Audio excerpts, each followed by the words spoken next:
प्रभु तेरी वाणी जीवन की रोटी, नैनों की ज्योति अंधेरा मिटाती।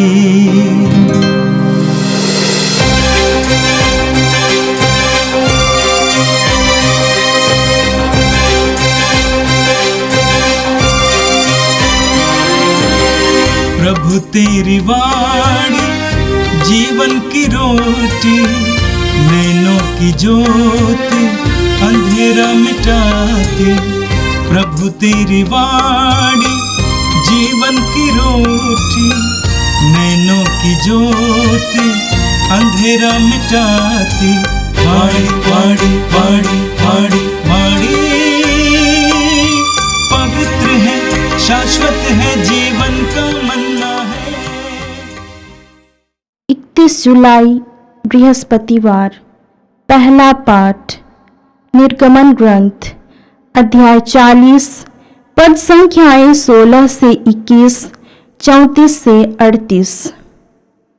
प्रभु ने जो कुछ कहा था मूसा ने वह सब पूरा किया। दूसरे वर्ष के प्रथम महीने उस महीने के प्रथम दिन निवास का निर्माण किया। उसने जमीन में कुर्सियां डाल दी और उन पर तख्ते रखकर और काढ़ियां बांधकर खंभे खड़े किए। उसने निवास पर तंबू ताना और उसके ऊपर तंबू का आवरण रख दिया, जैसा कि प्रभु ने मूसा को आदेश दिया था। उसने विधान की पाटियां मंजूषा में रखी, मंजूषा में डंडे लगाए और उसके ऊपर एक आवरण बिछाया। उसने मंजूषा निवास में रखकर उसके सामने एक पर्दा लगाया और इस प्रकार विधान की मंजूषा आंखों से ओझल कर दी, जैसा कि प्रभु ने मूसा को आदेश दिया था। बादल ने दर्शन कक्ष को ढक लिया और प्रभु की महिमा निवास में भर गई। मूसा तंबू में प्रवेश नहीं कर सके, क्योंकि बादल उस पर छाया रहता था और निवास प्रभु की महिमा से भर गया था। समस्त यात्रा के समय इस्राएली तभी आगे बढ़ते थे जब बादल निवास पर से उठकर दूर हो जाता था। जब बादल नहीं उठता तो वे प्रतीक्षा करते रहते। उनकी समस्त यात्रा के समय प्रभु का बादल दिन में निवास के ऊपर छाया रहता था, किंतु रात को उसमें आग दिखाई पड़ती, जिसे सभी इस्राएली देख सकते थे। यह प्रभु की वाणी है। संत मत्ती के अनुसार पवित्र सुसमाचार अध्याय 13 पद संख्या 47 से 53 तक। यीशु ने लोगों से ये कहा, स्वर्ग का राज समुद्र में डाले हुए जाल के सदृश है, जो हर तरह की मछलियां बटोर लाता है। जाल के भर जाने पर मछुए उसे किनारे पर खींच लेते हैं। तब वे बैठकर अच्छी मछलियां चुन चुन कर बर्तनों में जमा करते हैं और रद्दी मछलियां फेंक देते हैं। संसार के अंत में ऐसा ही होगा। स्वर्गदूत जाकर धर्मियों में से दुष्टों को अलग करेंगे और उन्हें आग के कुंड में झोंक देंगे। वहां वे लोग रोएंगे और दांत पीसते रहेंगे। क्या तुम लोग ये सब बातें समझ गए हो? शिष्यों ने उत्तर दिया, जी हां। यीशु ने उनसे कहा, प्रत्येक शास्त्री जो स्वर्ग के राज्य के विषय में शिक्षा पा चुका है उस गृहस्थ के सदृश हैं जो अपने खजाने में से नई और पुरानी चीजें निकालता है। यीशु ये दृष्टांत समाप्त करने के बाद वहां से चले गए। ये प्रभु का दिव्य सुसमाचार है। क्रिस्त प्रभु की जय। भाई और बहनों, आज कलीसिया एक महान संत का त्योहार मनाती है, संत इग्नाशियस ऑफ लोयोला। लोयोला के संत इग्नाशियस, इनका जन्म इस्पानिया देश में 1491 में हुआ था और वे एक कुलीन धनाढ्य और शासन से जुड़े परिवार में उनका जन्म हुआ था और वे सेनापति बनना चाहते थे। वे 13 बच्चों में से सबसे छोटा था और उनका जन्म के 7 साल बाद उनकी मम्मी का देहांत हो गया। परंतु परिवार संपन्न परिवार था, शासन से जुड़े थे और इसलिए वे आर्मी में भर्ती कर दिया और 30 साल की उम्र में पम्पलोना नामक जगह पर जो लड़ाई हुई फ्रांस से, उस लड़ाई में घायल हो गए थे 20 मई 1521 में और उनके दाएं पैर चूरना चूर्ण हो गया और उनके बाएं पैर में भी चोट लगा था। बहुत लंबे समय तक इलाज, उस जमाने में आधुनिक तरह के इलाज नहीं थी, पर इलाज करना पड़ा। नई तरीका से उनका इलाज हुआ और बहुत लंबे समय तक उनको वहां पर पड़े रहना पड़ा। उस समय पढ़ने के लिए उनको पवित्र बाइबल दिया गया, यीशु के जीवन के बारे में, संतों के बारे में किताब उनको दिया गया था और ये बात है, इस संतों के जीवनी उन्होंने जो पढ़ा था उससे वे प्रभावित हो गए और अपने जीवन, अभी कोई दुनियावी सम्राट के लिए नहीं, ये यीशु के लिए, संसार के मुक्तिदाता के लिए समर्पित करने का उन्होंने निर्णय लिया। विद्या संपन्न होने के बाद उनका पुरोहिताभिषेक हुआ था 1537 में, जून 14 तारीख को, और उन्होंने जेस्यूट लोगों की संस्था सोसाइटी ऑफ जीसस की घटना वहां पर किया। उनके साथ बहुत लोग जुड़ गए थे और उनमें से एक तो संत फ्रांसिस सेवियर, जिन्हें इग्नाशियस ने पेरिस यूनिवर्सिटी से ही पाया था। ऐसे लोगों को इकट्ठा किया और लगभग इग्नाशियस के जीवन काल में ही 1000 जेस्यूट लोग तैयार हो गए। पूरे दुनिया में सुसमाचार की सेवा के लिए वे भेजे गए थे। इग्नाशियस के जीवन काल में ही 12 जो प्रोविंसेस बना था और इतनी जल्दी और विद्या के क्षेत्र में कलीसिया की सेवा में अपने को समर्पित जेसुइट लोगों को हम याद करते हैं। यह संत इग्नाशियस का वरदान है। हमारे देश में भी महान कार्य जेसुइट समाज के सारा किया जाते हैं, विशेष करके कई कॉलेज, यूनिवर्सिटी, और हम जानते हैं पादस्थान स्वामी जो आदिवासियों के अधिकार के लिए वो जेल में कैदी बन गए थे। ऐसे भी लोग हैं जो सेवा में अपने को पूर्ण रूप से समर्पित करते हैं। हम इन लोगों के को नमन करते हैं। आज संत इग्नाशियस को धन्यवाद देते हैं, उन्होंने कलीसिया की इतनी महान सेवा किया और सबों के लिए एक नमूना बन गया, आदर्श बन गया। आज के प्रथम पाठ हम पढ़ते हैं निर्गमन ग्रंथ से, अध्याय 40 से है। यह हमारे लिए निर्गमन ग्रंथ का आखिरी पाठ है। इस पाठ में हमें दिया गया है मूसा ने जैसे ईश्वर ने आदेश दिया उस तरह ईश्वर के लिए निवास स्थान का प्रबंध किया। अब कैसे किया ये सब आज के पाठ में दिया गया।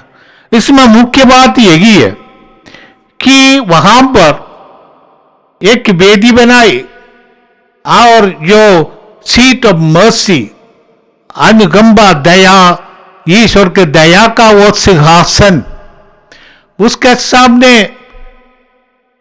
ये मंजूषा रखा गया था।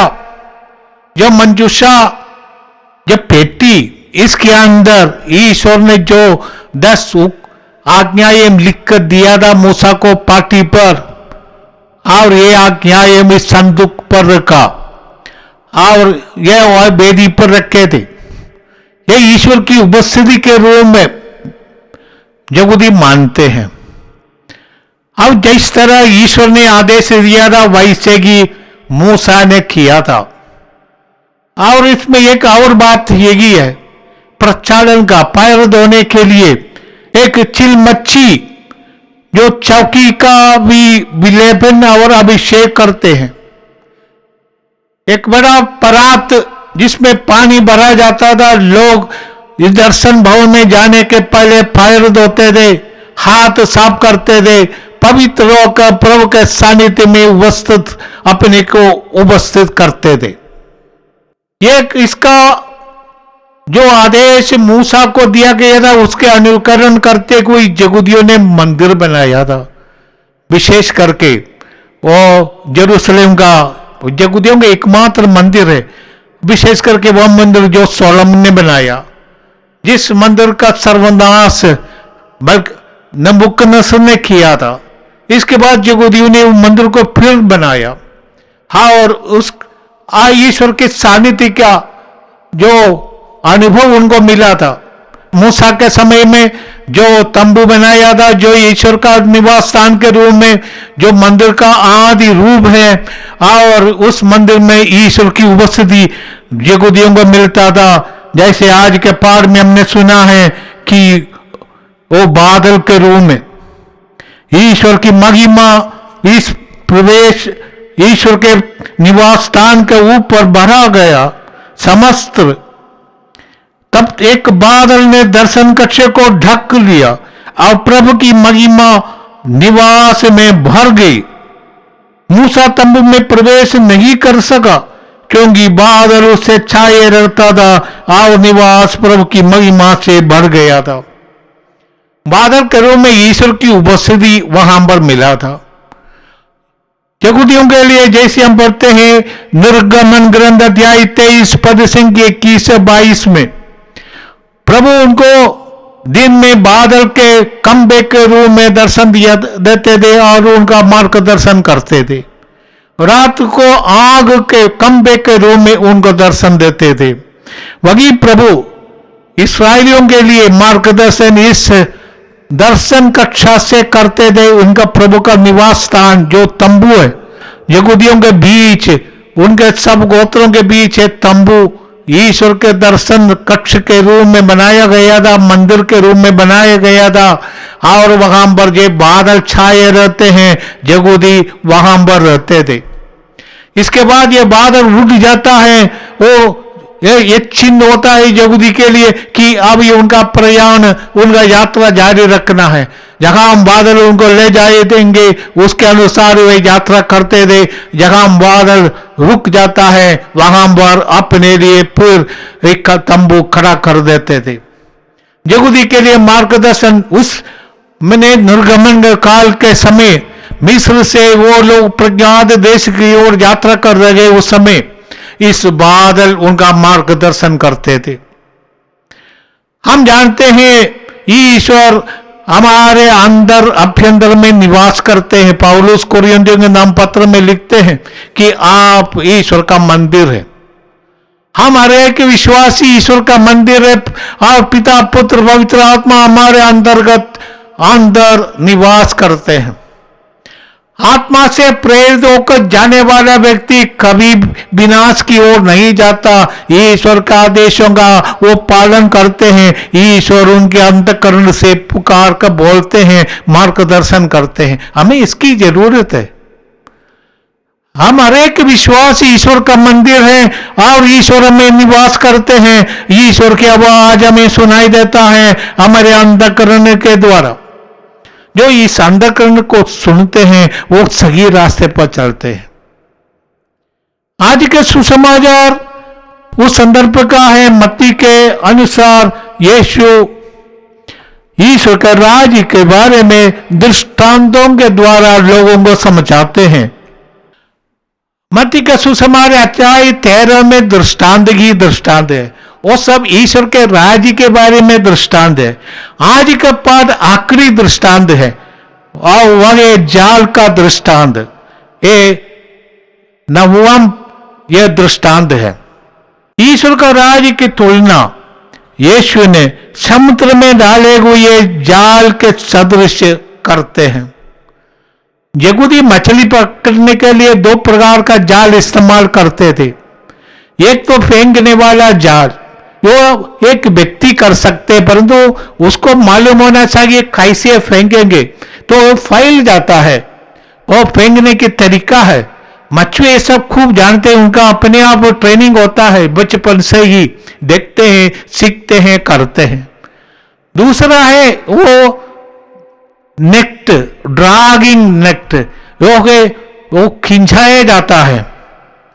तो ये ऐसा एक जाल जिसकी तुलना यीशु ने किया था, ये बहुत लंबी है, कम से कम 100 फुट लंबी और उससे भी बड़ा है, और उसका एक हिस्सा एक नाव में बांधा जाता है, दूसरा हिस्सा दूसरे नाव में, और नीचे के स्तर पर पत्थर या लोहे के टुकड़े बांधे जाते हैं ताकि ये एकदम खींचते रहे, और नाव चलाया जाता है, खींचा जाता है। उस जाल में 8 प्रकार की मछली फंस जाते हैं।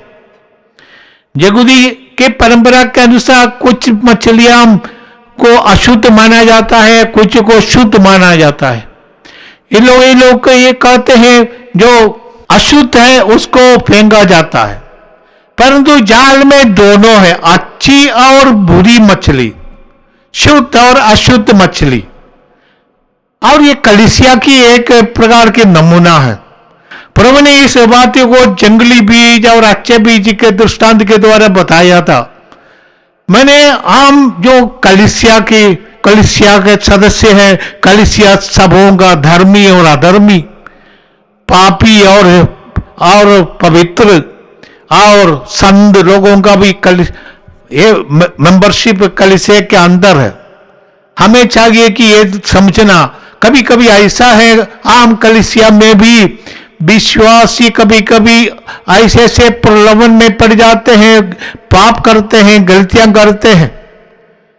कलीसिया पापियों का भी एक समुदाय है और पश्चाताप करते हुए ये पापी जीवन को परिवर्तित करते हैं, पवित्र बन जाते हैं, नया व्यक्ति बन जाते हैं।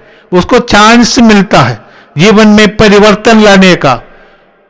एक प्रकार हम हर एक व्यक्ति के अंदर अच्छाई और बुराई है, अच्छी बातें हैं और अच्छी और बुरी बातें हैं, अच्छी प्रेरणा है और बुरी प्रेरणा ये भी हो सकते हैं।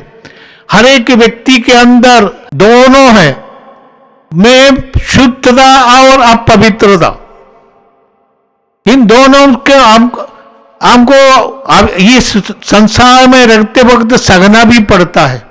परंतु प्रभु कहते हैं संसार का अंत में ऐसा होगा, स्वर्गदूता कर धर्मियों में से दुष्टों को अलग करेंगे। इस बात को प्रभु ने मत्ती के सुसमाचार अध्याय 25 में एक दृष्टांत के रूप में बताया था। संसार के अंत में न्याय करते आएंगे और अच्छे लोगों को अपने दाएं ओर और बुरे लोगों के बाएं ओर खड़ा कर देंगे और कहेंगे तुमने जो मेरे छोटे से छोटे भाइयों के लिए तुमने जो कुछ किया तुमने मेरे लिए किया। अच्छे लोगों के कहेंगे और बुरे लोगों के कहेंगे कि तुमने जो मेरे छोटे से छोटे भाइयों के लिए नहीं किया तुमने मेरे लिए नहीं किया। अच्छे और बुरे लोगों का जो विभाजन, आखिरी विभाजन वो न्याय करता है। हम लोगों का इसका अधिकार नहीं है किसी को अच्छा बोले या बुरा समझने, किसी को हम इतना संत घोषित करें और किसी को हम अधर्मी की संज्ञा दे, ये हमारे वश की बात नहीं। हमें ऐसे लोगों को कभी कभी सहना पड़ता है हमारे परिवार में भी ऐसे हो सकते हैं, हमारे समाज में ऐसे हो सकते हैं, हमारे कलीसिया में भी ऐसे हो सकते हैं। आइए हम प्रार्थना करें। हे प्रभु, धन्यवाद देते हैं, बीते कई सालों से रोज की रोटी का कार्यक्रम में गुरुवार के दिन पवित्र वचन सुनाने का मौका मुझे मिला था।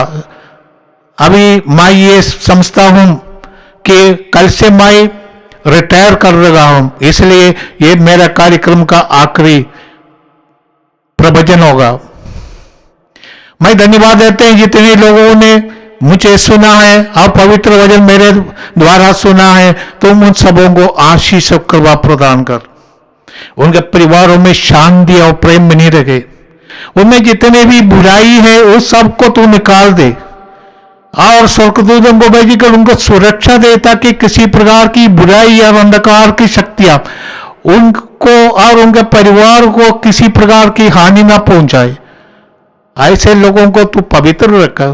तूने कहा ये पिता शिष्यों को तू पवित्र कर, उसी तरह हे प्रभु सब लोगों को जो पवित्र वचन सुनते हैं तो पवित्रता में बढ़ने की कृपा दे, अंधकार की शक्तियों से उन्हें सुरक्षा दे। तेरे पवित्र नाम की महिमा हमारे जीवन के द्वारा हो, जैसे संत इग्नातियस ने कहा सब कुछ ईश्वर की महिमा के लिए, सब कुछ ईश्वर की महिमा के लिए करना। ये प्रभु तेरी महिमा हमारे जीवन के द्वारा, हमारी सेवाओं के द्वारा प्रकट हो जाए, ये प्रार्थना हम करते हैं हमारे प्रभु क्रिस्त के द्वारा, आमीन। प्रभु तेरी वाणी जीवन की रोटी, नैनों की ज्योति अंधेरा मिटाती, वाणी वाणी वाणी वाणी वाणी पवित्र है, शाश्वत है, जीवन का मन्ना है।